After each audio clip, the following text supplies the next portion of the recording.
Hello everyone, Radhe Radhe. आज का जो हमारे चैप्टर है change in profit sharing ratio.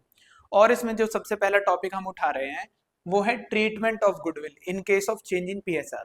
जैसा कि दोस्तों आप सभी जानते हैं, गुडविल का मतलब क्या है? Good name of the firm, values, fame, जो कि बहुत अच्छी गुड्स एंड सर्विसेज प्रोड्यूस करने की वजह से उसने कमाया है। अगर हम बात करते हैं पार्टनरशिप की, जो पार्टनर है वो फर्म में बहुत अच्छा काम कर रहे हैं, अच्छी सर्विसेज दे रहे हैं, जिस रीजन से फर्म की एक ब्रांड वैल्यूज बन गया, उसे हम बोलते हैं गुडविल। तो ये दो तरीके की गुडविल हो सकती है। एक होती है परचेज गुडविल, एक होती है जनरेटेड गुडविल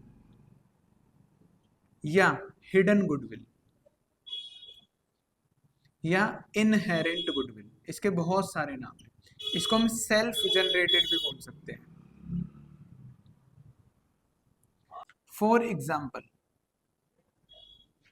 अगर कोई पार्टनरशिप फर्म है, वो फास्ट फूड बना रही है, राइट, और फास्ट फूड में बेसिकली वो बर्गर बना रही है,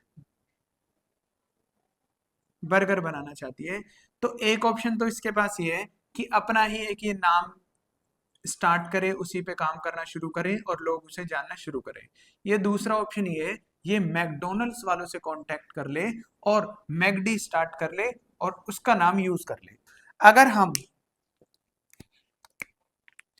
मैकडोनल्ड्स का नाम यूज करते हैं तो हम क्या बोलेंगे कि हमने ब्रांड वैल्यूज मैकडोनल्ड्स के लिए हैं, जिसकी वजह से हमारे पास बहुत कस्टमर आएंगे। क्यों? क्योंकि ये वाली ब्रांड वैल्यूज ऑलरेडी फेमस हैं, ऑलरेडी इनका एक अच्छी गुडविल बन चुकी है, इनका एक ऑलरेडी अच्छा नाम बन चुका है। तो यहाँ पर ये उस चीज का फायदा उठाएंगे जिसके लिए इसे लाइसेंस लेने के लिए पेमेंट करनी पड़ेगी, वो भी किस चीज की? गुडविल की। बोलो, बात समझ आ रही है? जब ये फर्म फास्ट फूड का काम स्टार्ट कर रही है, मैकडोनल्ड्स वालों से कॉन्ट्रैक्ट करके गुडविल की पेमेंट करती है और उसका नाम यूज करती है, तो इसे बोलते हैं परचेज गुडविल। और दूसरी तरफ अगर ये खुद का नाम स्टार्ट करके सारी चीजें करती है, जीरो से उठती है, तो इसे बोलते हैं self generated goodwill, inherent goodwill, right, hidden goodwill. तो इन दोनों के अकाउंटिंग ट्रीटमेंट भी अलग है। अगर हम बात करते हैं परचेज गुडविल की, तो इसे बुक्स में रिकॉर्ड करते हैं। क्यों रिकॉर्ड करते हैं भाई? क्योंकि यहाँ पर परचेज कंसिडरेशन ऑफ गुडविल गई है, जेब से पैसा गया है, गुडविल हमने खरीदी है, इसीलिए इसे बुक्स में रिकॉर्ड करेंगे। अगर हम बात करते हैं सेल्फ जनरेटेड गुडविल की, तो इसे बुक्स में रिकॉर्ड नहीं करते। क्यों नहीं करते? क्योंकि दोस्तों याद रखना, एक अकाउंटिंग स्टैंडर्ड 26 या इंड एएस 38 वो ये बोलते हैं, जब परचेज कंसिडरेशन हुई नहीं है, पैसा जब बाहर गया ही नहीं है, तो किस बात की रिकॉर्डिंग कोई भी किताबों में इस तरीके के गुडविल को रिकॉर्ड नहीं करेंगे। ठीक है, तो क्या बात समझ आई? गुडविल हमारी क्लासिफिकेशन दो तरीके की थी, एक थी सेल्फ जनरेटेड और दूसरी थी हमारी गुडविल परचेज। अगर हमने गुडविल खरीदी है तो उसे किताबों में रिकॉर्ड करेंगे, कारण क्योंकि पैसा बाहर पे करें। अगर हमारी सेल्फ जनरेटेड है, खुद ही क्रिएट करी है, जीरो से हमने काम स्टार्ट करा है, तो वो हमारी सेल्फ जनरेटेड गुडविल है। यहाँ पर हमने किसी को भी गुडविल की पेमेंट नहीं करी है, इसीलिए इसे किताबों में भी रिकॉर्ड नहीं करेंगे। और ये चीज कौन बोलता है? ये चीज बोलता है अकाउंटिंग स्टैंडर्ड 26 और इंड एएस 38। ये चीज आप याद रखोगे। चलिए, इसी में कंटिन्यू कर रहे हैं। अब हम देख रहे हैं accounting treatment of goodwill in case of change in profit sharing ratio. Very very simple accounting treatment है। Gaining partner account debit to sacrificing partner. Note, sacrificing ratio कैसे निकलती है? Old minus new. Gaining ratio कैसे निकलती है? New minus old. और यहाँ पर जो मेन बात ध्यान रखनी है, वो हम क्या करेंगे, जो गुडविल होगी उसे मल्टीप्लाई कर देंगे शेयर से, राइट। जैसे 1/10 गेन शेयर आ रहा है, तो 1/10 से हम इसे मल्टीप्लाई करेंगे। इसका मैं एक एग्जांपल लूंगा थोड़ी देर बाद, वहां से हम इस चीज को कर लेंगे। Refer example. ठीक है, अब हम बात करेंगे मेथड ऑफ गुडविल कैलकुलेशन। मैंने आपको ये तो बता दिया, जो भी गुडविल होगी उसे मल्टीप्लाई करेंगे, पर बच्चों ये गुडविल निकलती कैसे है? तो इसके बहुत फेमस 3 मेथड हैं। कमर सीधी करिए और यहां से ध्यान से सुनना शुरू कीजिए। पहला है एवरेज प्रॉफिट मेथड, दूसरा है सुपर प्रॉफिट मेथड, और तीसरा है कैपिटलाइजेशन मेथड।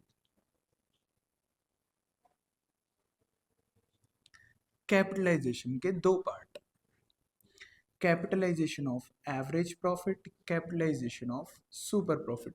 ये बेस्ड है एवरेज प्रॉफिट पर और सुपर प्रॉफिट पे। और जो हमारा एवरेज प्रॉफिट है ये फर्दर 2 पार्ट्स में है, या तो आप सिंपल एवरेज कर सकते हैं या वेटेड एवरेज कर सकते हैं, राइट। ये पूरी की पूरी समरी टेबल आपके सामने बन गई है। अब हम कहां से स्टार्ट करेंगे? हम स्टार्ट करेंगे एवरेज प्रॉफिट से, फिर सुपर प्रॉफिट पे जाएंगे, फिर कैपिटलाइज वाले पर जाएंगे।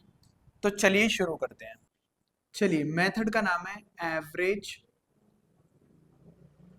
Profit method. सीधा एग्जांपल से करते हैं। ईयर 1 2 3 4 प्रॉफिट 20,000, 30,000, 10,000 का लॉस हो गया इस बारी, और उसके बाद 40,000। चलिए भाई, एवरेज प्रॉफिट से निकालो गुडविल, और जो गुडविल का बेस लेना है वो मान लीजिए क्वेश्चन आपको बोल देगा 3 ईयर परचेज के हिसाब से निकालो। तो कैसे करेंगे सॉल्यूशन? मेथड का नाम है एवरेज प्रॉफिट मेथड। तो जो भी हमारे एवरेज प्रॉफिट होंगे मल्टीप्लाई बाय 3 ईयर्स कर देंगे, तो हमारी गुडविल निकल के आ जाएगी। Answer very very simple. चलिए, एवरेज प्रॉफिट बराबर 20,000 प्लस 30,000 माइनस 10 का loss plus 40,000 divide by 1 2 3 4 4 years कर देंगे। तो हमारे पास ये कितने का आ गया? ये आ गया हमारे पास 80 डिवाइड बाय 4। तो 10,000 रुपीज के हमारे एवरेज प्रॉफिट है। तो गुडविल कैसे निकलेगी? एवरेज प्रॉफिट निकला 10,000 मल्टीप्लाई बाय कितने साल के हिसाब से निकालना है? 3 ईयर के हिसाब से।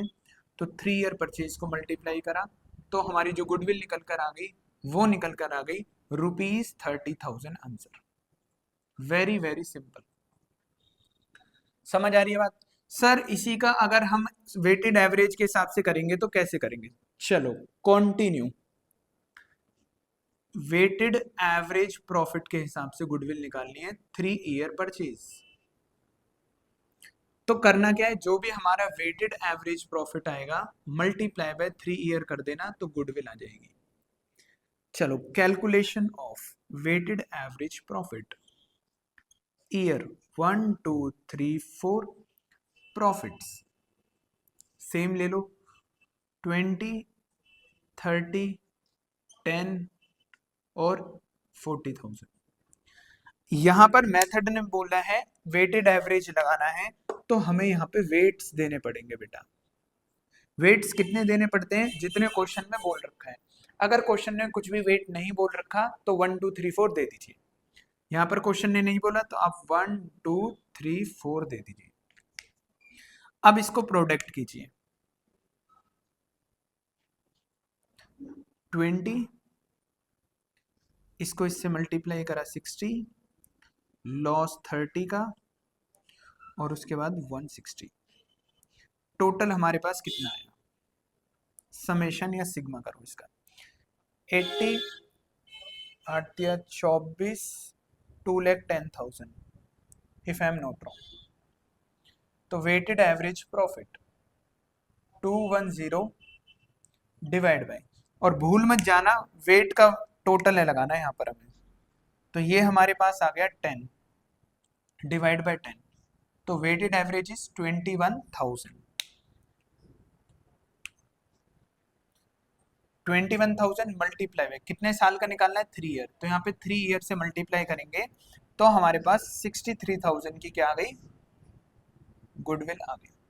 अब इसमें सबसे ज्यादा जरूरी बात, कमर कर लो सीधी। ओ भाई साहब, यूट्यूब वाले बच्चे इधर देखो ध्यान से। अब बहुत इंपॉर्टेंट बात बताने जा रहा हूं। इस पूरे चैप्टर की सबसे जरूरी बात इधर आने वाली है, तो कमर कस लीजिए और ध्यान से देखिए। मोस्ट इंपॉर्टेंट थिंग जो यहां पर मैंने आपको गिवन प्रॉफिट्स दिए थे, it must B normal. Normal का मतलब है ऑर्डिनरी कोर्स ऑफ बिजनेस।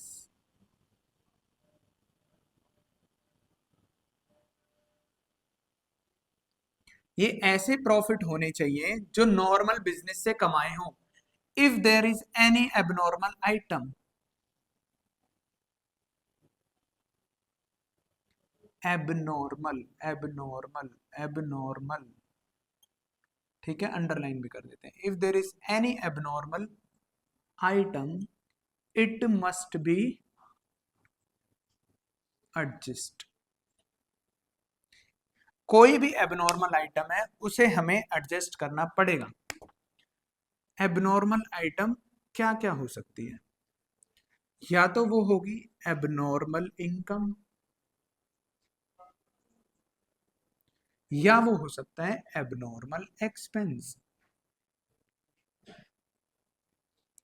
अगर वो आपका एबनॉर्मल इनकम है तो उसे आपको जो भी गिवन प्रॉफिट है ना, गिवन प्रॉफिट्स, इसमें से लेस करना पड़ेगा। लेस का मतलब है इनकम को हटाना पड़ेगा, तो आपके प्रॉफिट में को कम करना पड़ेगा, इनकम को हटाना पड़ेगा, राइट। अगर कोई एबनॉर्मल एक्सपेंस है तो ग्रॉस प्रॉफिट में इस आइटम को ऐड करना पड़ेगा। क्यों? क्योंकि इस एक्सपेंस को हटाएंगे तो आपका प्रॉफिट बढ़ जाएगा। ठीक है जी। साथ साथ याद कर लो दोबारा से, जो भी हमारे ये वाले गिवन प्रॉफिट है ये हमारे नॉर्मल होने चाहिए। इसमें कोई भी एबनॉर्मल आइटम होगी ना, कोई भी एबनॉर्मल आइटम होगी तो उसे एडजस्ट करना पड़ेगा। एडजस्ट कैसे करेंगे? एबनॉर्मल इनकम को प्लस करें, लेस करेंगे और एबनॉर्मल एक्सपेंस को ऐड कर देंगे। एग्जाम्पल इसके दो तीन अभी याद रखो, जैसे कि gain on sale of fix assets. हमने फिक्स एसेट्स बेच दी, वहां से जो गेन आ गया ये हमारी एबनॉर्मल इनकम है, इसे हटाना पड़ेगा। दूसरा, income from lottery, lottery income. बेटा लॉटरी इनकम एबनॉर्मल इनकम है, डेली डेली थोड़ी होती है, इसीलिए इसे नेट प्रॉफिट में से हटा दो, माइनस कर देंगे। उसके बाद claim on damage. For example हमारा लॉस बाय फायर हो गया और वहां से हमें मान लीजिए इंश्योरेंस कंपनी से कुछ क्लेम मिल जाता है जो कि हमारे नेट प्रॉफिट में ऐड हो गया होगा, लेकिन ये हमारी एक एबनॉर्मल इनकम है, इसीलिए इसे क्या करना पड़ेगा? माइनस करना पड़ेगा। सर कुछ एबनॉर्मल एक्सपेंस के भी एग्जांपल दो, जैसे कि लॉस बाय फायर, ये आपका एबनॉर्मल एक्सपेंस है। Loss on sale of fix assets, fix assets को आपने लॉस पे बेच दिया, ये भी आपके एबनॉर्मल एक्सपेंस हैं।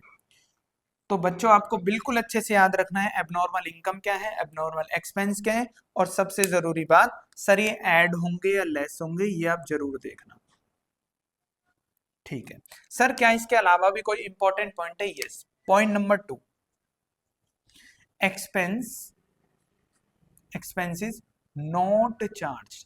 मान लो कोई एक्सपेंस थे जो नॉर्मल एक्सपेंस थे, चार्ज करने चाहिए थे, आपने चार्ज नहीं करे, तो अब बुक कर लो उन्हें, अब चार्ज कर लो, बुक नाउ। तो होगा क्या? नेट प्रॉफिट में से माइनस होगा। Third point, expenses wrong charge. यहां पर नॉट चार्ज था, यहां पे गलत चार्ज कर लिया, करना ही नहीं था बट आपने चार्ज कर लिया, तो अब क्या करोगे? नेट प्रॉफिट में ऐड बैक करके हटा दो, क्या दिक्कत की बात है? एक एग्जांपल ले लेता हूं, आपने बिल्डिंग खरीदी, गलती से उसे आपने रेवेन्यू ट्रीट कर दिया और ऐसा एक्सपेंस बुक कर लिया, तो इसे कैसे ठीक करेंगे? नेट प्रॉफिट में प्लस करके। ठीक है, तो ये वाली बातें हमें बहुत जरूरी ध्यान रखनी पड़ेगी, क्योंकि जो हम आगे के क्वेश्चन करेंगे ना, जो प्रॉफिट मैंने दिए स्ट्रेट फॉरवर्ड, वो इसमें बोलेगा कुछ चीजों को एडजस्ट करना है, तो आप उन्हें एडजस्ट करके दिखाइए। ठीक है, आपको बहुत अच्छे से पता होना चाहिए क्या प्लस करेंगे क्या माइनस करेंगे। एक और आइटम याद आ गया मुझे, क्लोजिंग स्टॉक वाली। अगर मान लीजिए, इधर लिख देते हैं थोड़े से स्पेस में, अगर मान लीजिए क्लोजिंग स्टॉक आपका ओवर वैल्यूड है, 100 वाला 110 पे है, तो इसका मतलब 10 से वो ज्यादा है, 10 से ज्यादा है तो नेट प्रॉफिट भी 10 से ज्यादा शो हो रहा होगा। तो इसे कैसे ठीक करेंगे? माइनस करके। ठीक है, तो क्रक्स निकल के क्या आया, इसे लिखते हैं, इसे लिखते हैं, इस तरफ लिख देते हैं, इस तरफ नीचे लिख देते हैं, क्लोजिंग स्टॉक ओवर वैल्यूड है तो नेट प्रॉफिट में क्या कर देंगे? माइनस। अच्छा, अगर अंडर वैल्यूड है तो नेट प्रॉफिट में क्या कर देंगे? प्लस। और सबसे जरूरी बात, अगर ये ओपनिंग स्टॉक की बात की जाएगी, ओपनिंग स्टॉक के लिए हम क्या कर देंगे? इनवर्स। ठीक है जी, जैसे क्लोजिंग स्टॉक के साथ चला है, ओपनिंग के लिए इनवर्स कर देंगे। तो ये था हमारा पूरा का पूरा एवरेज प्रॉफिट मेथड। हमने सिंपल मेथड से भी कर लिया और वेटेड एवरेज वाले मेथड से भी कर लिया। इसकी क्वेश्चंस की प्रैक्टिस बहुत जरूरी करना। चलिए अब हम स्टार्ट कर रहे हैं अपना super profit method. Very very simple, very very easy और वेरी वेरी इंपॉर्टेंट। चलिए सुपर प्रॉफिट मेथड एक एग्जांपल से समझते हैं पहले। बच्चों ये आपका बिजनेस है और आपके पास 1 लाख रुपए हैं, ये आप है, आपके पास कितने रुपए हैं? 1 लाख रुपए। तो आपके पास है ना, दो ऑप्शन है बेटा। पहला ऑप्शन, इस 1 लाख रुपए को बिजनेस में लगा दें और वहां से प्रॉफिट कमाएं। बताओ भाई बताओ, कितना प्रॉफिट कमाओगे आप इस 1 लाख पे? Let suppose 20,000। आपने कितना प्रॉफिट कमाया? 20,000। आपके पास तो ऑप्शन वन है। एक दूसरा ऑप्शन ये है, कोई व्यक्ति हो सकता है अपना बिजनेस ना करना चाहे, वो सीधा एसबीआई बैंक में जाए और बैंक से बोले, बैंक बैंक आप इसकी एफडी कर लो, आप इस पैसे को रख लो और हमें इस पे ब्याज देते रहना, इस 1 लाख रुपए को इन्वेस्ट कर दो और मार्केट का नॉर्मल रेट ऑफ रिटर्न है 10%। बताओ भाई बताओ, आपको कितना पैसा मिलेगा? आपको हर बारी जो इंटरेस्ट मिलेगा वो मिलेगा 10,000 रुपीज और आपके 1 लाख तो सेव हैं ही। तो बच्चों एक बात बताओ, अगर हम इस 1 लाख रुपए को बिजनेस में लगाते हैं तो कितने कमा रहे हैं? 20,000। अगर हम इसे बाहर का इन्वेस्ट करेंगे तो नॉर्मल रेट ऑफ रिटर्न कितनी मिलेगी? 10 के हिसाब से अगर देखेंगे तो 10% के हिसाब से 10,000 मिलेगी। तो जो हम ये एक्स्ट्रा कमाएंगे इसे बोलते हैं सुपर प्रॉफिट। मतलब ये बेटा, मुझे बताओ हमारा एवरेज प्रॉफिट कितना है 1 लाख रुपए लगाने पर? वो है सर 20,000। मुझे बताओ मार्केट में नॉर्मली कितना पैसा इस पे कमाया जा सकता है? वो है सर 10,000। तो जो एक्स्ट्रा एक्स्ट्रा ऊपर हमें कितना मिला? वो है 10,000। यही है बेटा हमारा super profit method. The crux of the story is normal से ऊपर सुपर। नॉर्मली लोग कितना कमा रहे हैं, हम कितना कमा रहे हैं, जो भी डिफरेंस होगा वो हमारा सुपर प्रॉफिट कहलाएगा। ठीक है, अब गुडविल कैसे निकालेंगे? Goodwill equals to super profit multiply by normal rate of return, sorry super profit multiply by average, दोबारा से, तो गुडविल कैसे निकालेंगे? Super profit multiply by number of year purchase, हमारा आंसर आ जाएगा। चलो अब इसे प्रॉपर फॉर्म में करते हैं बुक के हिसाब से। एग्जाम्पल, और हाँ एक चीज और बता देता हूं, जो 1 लाख रुपए थे इसे बोलते हैं कैपिटल एम्प्लॉयड। कैपिटल एम्प्लॉयड, आओ एग्जाम्पल के साथ करते हैं। Capital employed ₹1 lakh, normal rate of return 10%, our average profit ₹20,000। हमारा एवरेज प्रॉफिट कितना है? 20,000। Calculate goodwill 3 year purchase of super profit. Solution, मुझे बताओ नॉर्मल प्रॉफिट कितना है? सर नॉर्मल प्रॉफिट है 1 लाख रुपए का जो कैपिटल एम्प्लॉयड थी, मल्टीप्लाई बाय 10%, जो कि एनआरआर से मल्टीप्लाई करेंगे तो वो आ गया हमारे पास 10,000 रुपीज। मुझे बताओ हमारा एवरेज प्रॉफिट कितना है, और ये कैलकुलेट कैसे किया गया है, अभी हमने लास्ट मेथड डिस्कस करा है। बताओ एवरेज प्रॉफिट कितना है, 20,000। तो बताओ सुपर प्रॉफिट कितना है, वो आ गया 20 में से 10 गया, 10,000 रुपीज। तो गुडविल कितनी आएगी, super profit multiply by number of year purchase.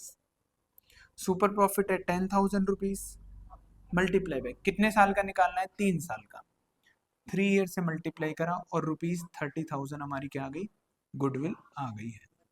Right, तो ये था दोस्तों हमारा कैपिटल एम्प्लॉयड के थ्रू हमने सुपर प्रॉफिट लगाकर गुडविल निकाल दिया।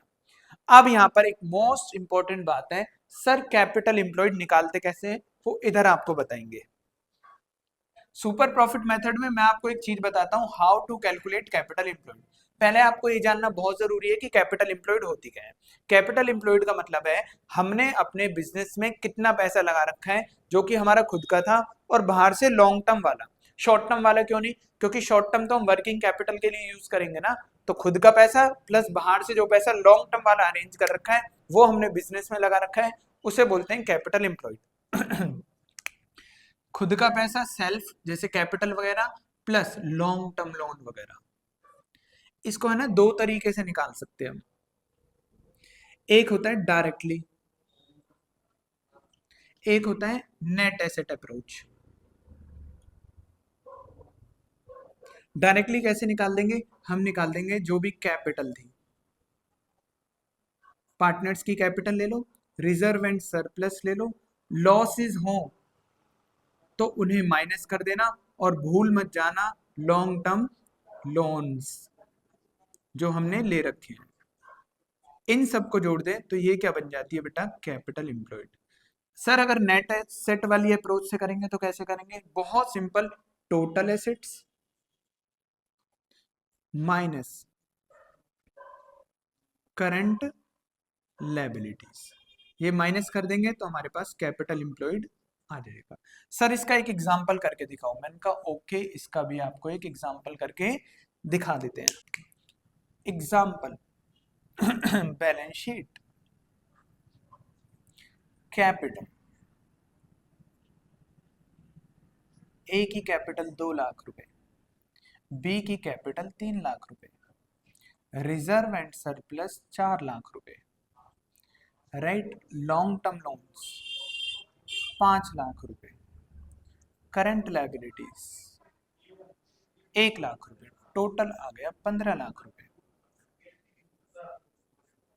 Fix assets 10 lakh rupees, current assets 5 lakh rupees, total 15 lakh rupees. Calculate capital employed. Solution, capital employed निकालेंगे दोनों तरीके से। पहला तरीका डायरेक्टली, दूसरा तरीका नेट एसेट अप्रोच। डायरेक्टली बताओ भाई बताओ, डायरेक्टली डायरेक्टली उठाओ, एक तो कैपिटल उठा लो ए एंड बी की, 2 लाख और 3 लाख, कितना आ गया, 5 लाख रुपए की कैपिटल आ गई। बताओ रिजर्व एंड सरप्लस लेंगे या नहीं लेंगे, लेंगे सर बिल्कुल लेंगे, 4 लाख रुपीज। बताओ भाई बताओ, लॉन्ग टर्म लोन आएगा या शॉर्ट टर्म आएगा, long long term short term short term long term, बताओ बताओ बताओ बताओ। सर लॉन्ग टर्म वाला आएगा 5 लाख रुपीज।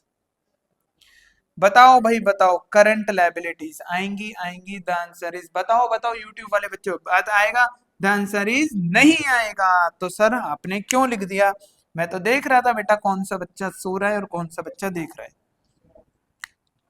टोटल हमारे पास आ गया 14 lakh rupees capital employed. Sir net asset के हिसाब से कैसे करते हैं, total assets minus current liabilities, वो यहाँ पे माइनस करते हैं।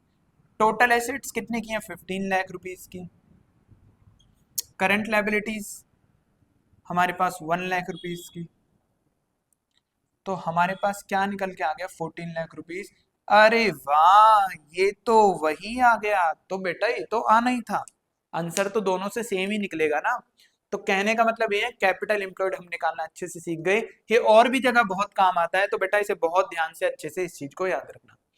दोस्तों हमने फिनिश कर लिया हमारे दोनों मेथड, एवरेज प्रॉफिट दोनों मेथड से, सिंपल एवरेज, वेटेड एवरेज से, और दूसरा हमने करा है सुपर प्रॉफिट मेथड। अब हम स्टार्ट करने जा रहे हैं कैपिटलाइजेशन मेथड। कैपिटलाइजेशन मेथड, चलिए मैंने आपको बताया था इसके दो parts, capitalisation of average profit या कैपिटलाइजेशन ऑफ सुपर प्रॉफिट। चलिए फटाफट से करते हैं, बड़ा ही आसान सरल इजी है।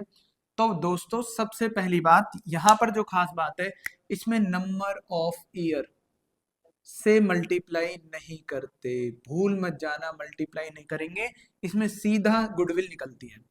चलो, और मजे की बात है कैपिटलाइजेशन ऑफ एवरेज प्रॉफिट में, सुपर प्रॉफिट में सीधा गुडविल निकलेगी एक शॉट में, goodwill equals to super profit divide by NRR into 100, answer खत्म। अगर हम बात करते हैं एवरेज प्रॉफिट की, तो इसमें पहले स्टेप में निकलती है capitalise value of average profit, average profit divide by NRR into 100। उसके बाद सेकंड स्टेप में निकाल देंगे एक्चुअल कैपिटल एम्प्लॉयड, एक्चुअल में कितना कैपिटल एम्प्लॉयड है, वो हम कैसे निकालते हैं, ऑलरेडी डन। अभी पिछले स्टेप में हमने करके दिखाया दोनों मेथड से, या तो डायरेक्टली या नेट एसेट अप्रोच के हिसाब से। ठीक है सर, ये हमने निकाल दिया। तो जो भी डिफरेंस होगा, फर्स्ट में से सेकंड वाले को माइनस करेंगे, तो वो क्या निकल के आएगी बेटा, गुडविल निकल के आ जाएगी। बोलो बात समझ आती है, हाँ sir. Note, average profit same to same, अभी जो हमने निकाला था, super profit same to same, capital employed same to same, NRR given in the question, सारी चीजें ऑलरेडी गिवन होंगी, सारी चीजें सेम है, बस अब आपको ध्यान रखना है कौन सा क्या फॉर्मूला है और कैसे करना है। अच्छा, अब एक मजे की बात बताता हूँ बेटा, सीबीएसई में ना कई बार है ना, वो आपको गुडविल निकाल के दे देगा और पूछ लेगा calculate super profit, calculate average profit, calculate NRR.